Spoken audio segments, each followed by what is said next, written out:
The price of WTI crude oil had been in a range since about the middle of June, from a low of about $55 to a high of about $61, until August 1st, when the threat of new tariffs from the U.S. onto China drove crude oil down 8%, its worst day in about 4.5 years.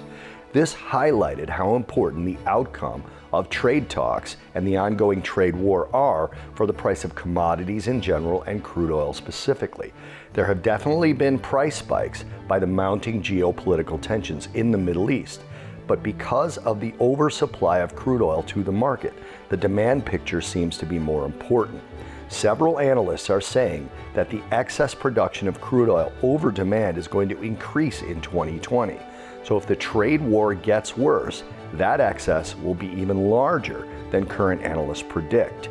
Middle East tensions can spike price, but lowering demand really upsets the longer-term balance of the price of crude oil.